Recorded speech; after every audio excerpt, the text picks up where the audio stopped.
Hello friends, welcome to my channel defence practice class চ্যানেলের তরফ থেকে তোমাদের সবাইকে স্বাগত। প্রত্যেক দিনের মতো আজকেও চলে এসেছি আরেকটি নতুন ভিডিও নিয়ে। আজকের এই ভিডিওতে আমরা আলোচনা করব ওয়েস্ট বেঙ্গল স্কুল সার্ভিস কমিশনের গ্রুপ সি এবং গ্রুপ ডির জন্য কিছু ইম্পর্ট্যান্ট এমসিকিউ প্রশ্ন উত্তর, যে প্রশ্নগুলো খুবই গুরুত্বপূর্ণ তোমাদের স্কুল সার্ভিস কমিশনের গ্রুপ সি এবং ডির জন্য। তো আজকের এই ভিডিওটি প্রথম থেকে শেষ পর্যন্ত দেখো, কারণ আজকের এই ভিডিওতে আমরা বাছাই করা কিছু এমসিকিউ প্রশ্ন নিয়ে আলোচনা করব। এর সাথে আমরা কিছু এক্সট্রা ফ্যাক্ট নিয়েও আলোচনা করব, যেগুলো তোমাদের পরীক্ষার জন্য খুবই গুরুত্বপূর্ণ। তো ভিডিওটি প্রথম থেকে লাস্ট পর্যন্ত দেখো। ফার্স্ট প্রশ্ন দেখো, ফ্রান্সের রাজধানীর নাম কি? প্রত্যেকটি প্রশ্নে রয়েছে 5 সেকেন্ড সময়। তোমরা যদি সঠিক উত্তর জেনে থাকো অবশ্যই নিচে কমেন্ট বক্সে কমেন্ট করে জানাও। এখানে রাইট অ্যান্সার হয়ে যাবে প্যারিস, অপশান সি সঠিক উত্তর। মনে রাখবে ফ্রান্সের রাজধানীর নাম হলো প্যারিস। ওকে, প্যারিসকে বলা হয় সিটি অফ লাইট বা আলোর শহর বলা হয়। ওকে, আলোর শহর বলা হয়, তোমরা মনে রাখবে। এবং প্যারিসের কথা, ফ্রান্সের কথা বলা হয়েছে, ফ্রান্সের যে সেনাবাহিনী তাকে কি বলা হয়? ফ্রান্সের সৈন্যদেরকে বলা হয় পুলু বলা হয়, তোমরা মনে রাখবে। এবং ফ্রান্সের পুলিশকে কি বলা হয় ফ্রেন্ডস? ফ্রান্সের পুলিশকে বলা হয় লে ফ্লিক বলা হয়। ওকে, নেক্সট দেখো 2 নম্বর প্রশ্ন, আয়তনে বিশ্বের বৃহত্তম মহাদেশ কোনটি? সঠিক উত্তরটি হয়ে যাবে অপশন সি, এশিয়া মহাদেশ পৃথিবীর বৃহত্তম মহাদেশ। অপশন সি সঠিক উত্তর। এশিয়া মহাদেশ পৃথিবীর মোট স্থলভাগের প্রায় 30%। ওকে, তোমরা মনে রাখবে পৃথিবীর স্থলভাগের প্রায় 30% হচ্ছে এশিয়া মহাদেশ। ওকে, এবং এখানেই রয়েছে পৃথিবীর সবচেয়ে উঁচু স্থান মাউন্ট এভারেস্ট, মনে রাখবে। এবং সবচেয়ে নিচু স্থানও রয়েছে ডেড সি। ওকে, ইউরোপ মহাদেশেই রয়েছে। নেক্সট দেখো 3 নম্বর প্রশ্ন, কোন নদী বিশ্বের দীর্ঘতম নদী হিসাবে পরিচিত?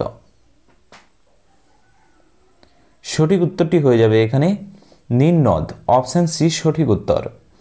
নীল নদ 10টি দেশের মধ্য দিয়ে প্রবাহিত হয়ে ভূমধ্যসাগরে পতিত হয়েছে এবং এটি প্রাচীন মিশরীয় সভ্যতার প্রাণকেন্দ্র ছিল এই নীল নদ।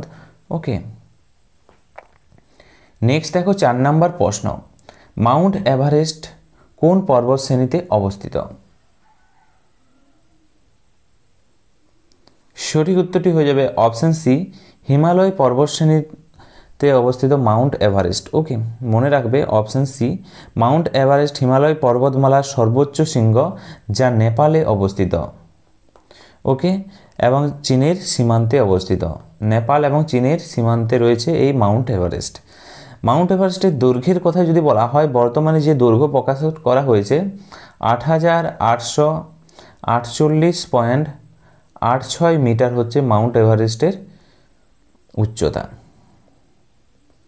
নেক্সট দেখো 5 নম্বর প্রশ্ন, কোন দেশ উদীয়মান সূর্যের দেশ নামে পরিচিত?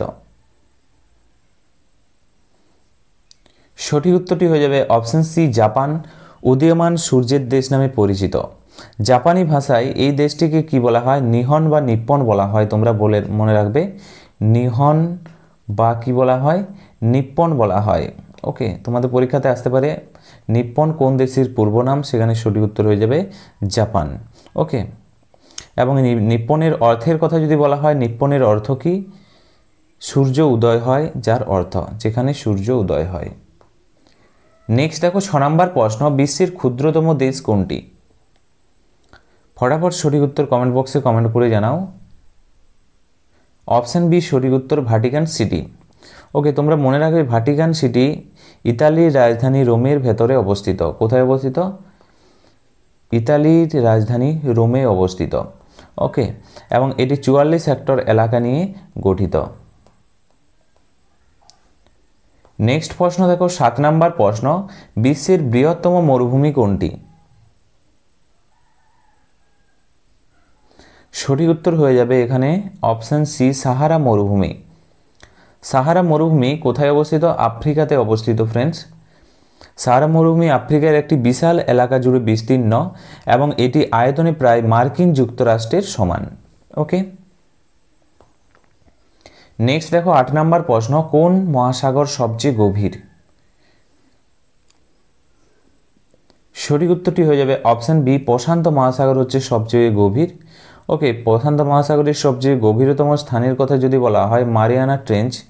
ওকে, তোমরা মনে রাখবে মারিয়ানা ট্রেঞ্চ হলো প্রশান্ত মহাসাগরের সবচেয়ে গভীরতম স্থান। ওকে, যার গভীরের কথা যদি বলা হয় 11 কিলোমিটার হচ্ছে যার গভীরতা।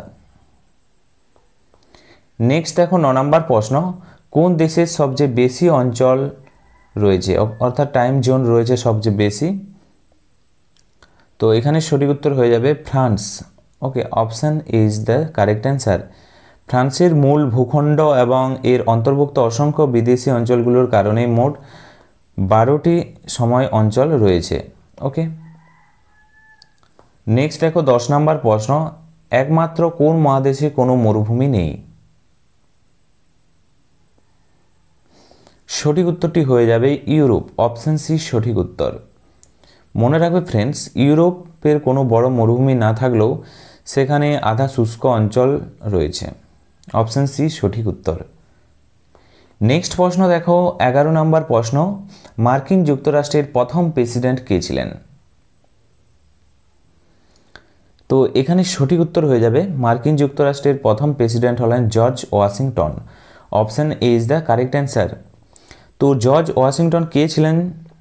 তিনি ছিলেন আমেরিকার বিপ্লবের সময়, আমেরিকা যখন স্বাধীন হয় সেই সময় কন্টিনেন্টাল আর্মির অধিনায়ক ছিলেন তিনি।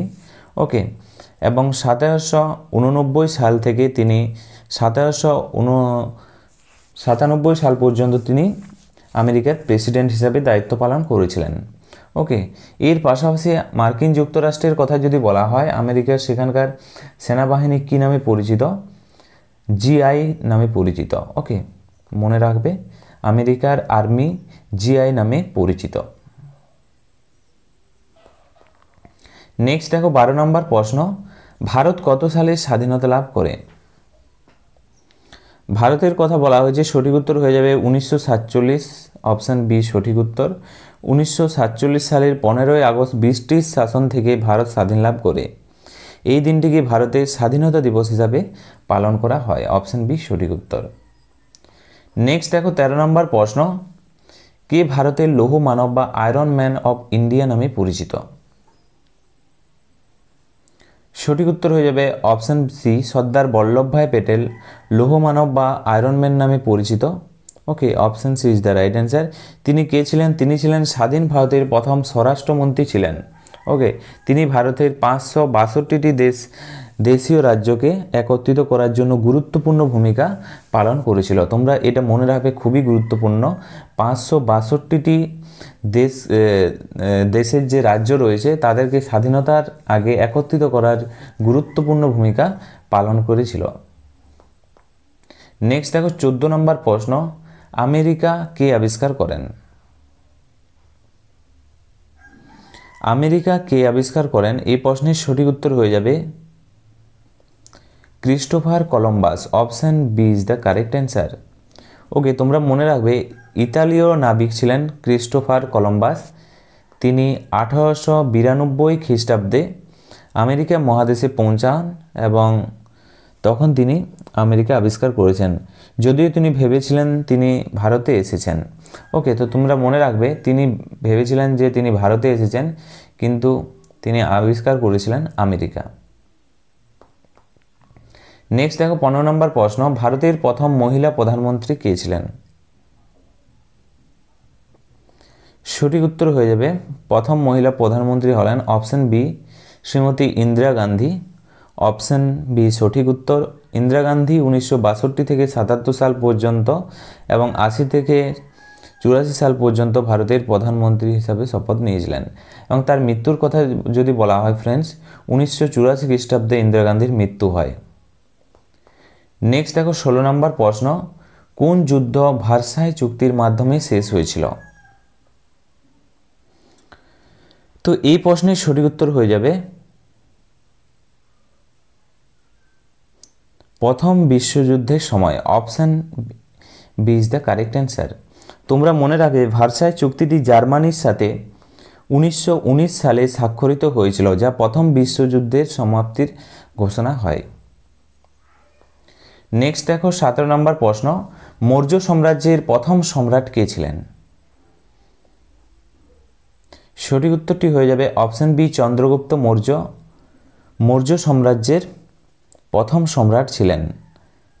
তিনি গ্রিক সেনাপতি সেলুকাসকে পরাজিত করে তার ক্ষমতা বৃদ্ধি করেছিলেন। নেক্সট প্রশ্ন দেখো 18 নম্বর প্রশ্ন, ভারতের মুঘল সাম্রাজ্যের প্রতিষ্ঠাতা কে? এই প্রশ্নের সঠিক উত্তর হয়ে যাবে অপশন বি, বাবর হলেন ভারতের মুঘল সাম্রাজ্যের প্রতিষ্ঠাতা। তোমরা মনে রাখবে 1526 খ্রিস্টাব্দে বাবর পানিপথের প্রথম যুদ্ধে ইব্রাহিম লোদিকে পরাজিত করে মুঘল সাম্রাজ্যের সূচনা করেছিল। অপশন বি সঠিক উত্তর। নেক্সট দেখো 19 নম্বর প্রশ্ন, কোন প্রাচীন সভ্যতা পিরামিডের জন্য পরিচিত? সঠিক উত্তর হয়ে যাবে অপশন এ, মিশরীয় সভ্যতা পিরামিডের জন্য পরিচিত। নেক্সট দেখো 20 নম্বর প্রশ্ন, কে ভারতের জাতীয় সঙ্গীত রচনা করেন? সঠিক উত্তর হয়ে যাবে এখানে জাতীয় সঙ্গীত রচনা করেছিলেন Rabindranath Tagore. Option B is the correct answer. তোমরা মনে রাখবে 1911 সালে রচিত জনগণ মন গানটি 1950 সালে ভারতের জাতীয় সঙ্গীত হিসাবে গৃহীত হয়েছিল। তো সঠিক উত্তর হয়ে যাবে অপশন বি। নেক্সট দেখো 21 নম্বর প্রশ্ন, জলের রাসায়নিক প্রতীক কি? জলের সংকেত কি? সঠিক উত্তর হয়ে যাবে অপশন সি, H2O হলো জলের সংকেত। অপশন সি সঠিক উত্তর। নেক্সট দেখো 22 নম্বর প্রশ্ন, কোন গ্রহ লাল গ্রহ বা রেড প্ল্যানেট নামে পরিচিত? সঠিক উত্তর হয়ে যাবে মঙ্গল গ্রহ। অপশন বি সঠিক উত্তর। মঙ্গল গ্রহ পৃষ্ঠে প্রচুর পরিমাণে আয়রন অক্সাইড থাকার কারণে এটি লালচে দেখায়। তাই একে লাল গ্রহ বলা হয়। নেক্সট দেখো 23 নম্বর প্রশ্ন, উদ্ভিদ পরিবেশ থেকে কোন গ্যাস শোষণ করে? সঠিক উত্তর হয়ে যাবে উদ্ভিদ পরিবেশ থেকে কার্বন ডাইঅক্সাইড শোষণ করে। অপশন বি সঠিক উত্তর। সালোক সংশ্লেষ প্রক্রিয়ার জন্য উদ্ভিদ বায়ুমণ্ডল থেকে কার্বন ডাইঅক্সাইড গ্রহণ করে এবং অক্সিজেন ত্যাগ করে, এবং CO2 হলো কার্বন ডাইঅক্সাইডের সংকেত, মনে রাখবে। নেক্সট দেখো 24 নম্বর প্রশ্ন, পৃথিবীর সবচেয়ে কঠিন প্রাকৃতিক পদার্থ কোনটি?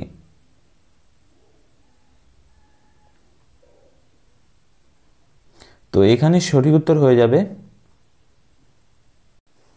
হীরা। অপশন সি সঠিক উত্তর। সবচেয়ে কঠিন বলেছে, তাহলে সঠিক উত্তর হয়ে যাবে হীরা হলো কার্বনের একটি রূপ, যা অত্যন্ত শক্তিশালী পারমাণবিক বন্ধনের কারণে এটি অত্যন্ত কঠিন হয়ে থাকে। অপশন সি সঠিক উত্তর। নেক্সট দেখো 25 নম্বর প্রশ্ন, মানবদেহের কোন অঙ্গ রক্ত পাম্প করার জন্য দায়ী? সঠিক উত্তর হয়ে যাবে অপশন বি হৃৎপিণ্ড।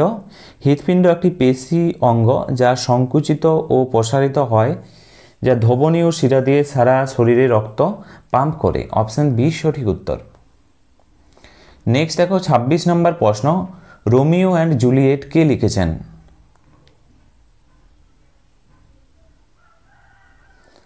এই প্রশ্নের সঠিক উত্তর হয়ে যাবে William Shakespeare. Option B is the correct answer. তোমরা মনে রাখবে উইলিয়াম শেক্সপিয়ার একজন ইংরেজি নাট্যকার এবং কবি ছিলেন, যিনি বিশ্বের সর্বশ্রেষ্ঠ নাট্যকার হিসাবে পরিচিত লাভ করেছিলেন। অপশন বি সঠিক উত্তর। নেক্সট হলো 27 নম্বর প্রশ্ন, উদ্ভিদের কোন অংশ সালোক সংশ্লেষ ঘটায়? তো এখানে সঠিক উত্তর হয়ে যাবে অপশন সি পাতা। পাতায় অবস্থিত ক্লোরোফিল নামক সবুজ রঞ্জক সূর্যের আলো, জল এবং কার্বন ডাইঅক্সাইড ব্যবহার করে খাদ্য তৈরি করে। তো সঠিক উত্তর হয়ে যাবে অপশন সি। নেক্সট দেখো 28 নম্বর প্রশ্ন, একটি পরমাণুর কেন্দ্রকে কি বলা হয়? তো ফ্রেন্ডস, এটি যদি পরমাণু হয়, এর কেন্দ্রকে কি বলা হয়? সেখানে সঠিক উত্তর হয়ে যাবে নিউক্লিয়াস বলা হয়। অপশন সি সঠিক উত্তর। তোমরা মনে রাখবে নিউক্লিয়াস হলো পরমাণুর কেন্দ্র, যা ধনাত্মক চার্জযুক্ত প্রোটন এবং নিরপেক্ষ নিউট্রন নিয়ে গঠিত। তো প্রোটন এবং নিউট্রন নিয়ে গঠিত হচ্ছে নিউক্লিয়াস। নেক্সট দেখো 29 নম্বর প্রশ্ন, সূর্যের আলোর সংস্পর্শে এলে ত্বকে কোন ভিটামিন তৈরি হয়? তো এখানে সঠিক উত্তর হয়ে যাবে vitamin D. Option D is the right answer. তোমরা মনে রাখবে ভিটামিন ডি আমাদের হাড়ের স্বাস্থ্য, রোগ এবং প্রতিরোধ ক্ষমতা এবং শরীরের অন্যান্য যে গুরুত্বপূর্ণ কাজ জরুরি সেগুলো পূরণ করে। অপশান ডি সঠিক উত্তর। নেক্সট দেখো 30 নম্বর প্রশ্ন এবং আজকের এই ভিডিওর আমাদের লাস্ট প্রশ্ন। পৃথিবীর বায়ুমণ্ডলের প্রধান গ্যাস কোনটি? বায়ুমণ্ডলের প্রধান গ্যাসের কথা যদি বলা হয়, option A is the correct answer, nitrogen. Okay, তো তোমরা মনে রাখবে নাইট্রোজেন রয়েছে 78, ওকে 78% নাইট্রোজেন রয়েছে এবং এর পাশাপাশি অক্সিজেনের কথা যদি বলা হয় O2 রয়েছে 21% O2 রয়েছে, বাকি যেগুলো রয়েছে অন্যান্য গ্যাস রয়েছে 1% রয়েছে। তো এগুলো তোমরা মনে রাখবে।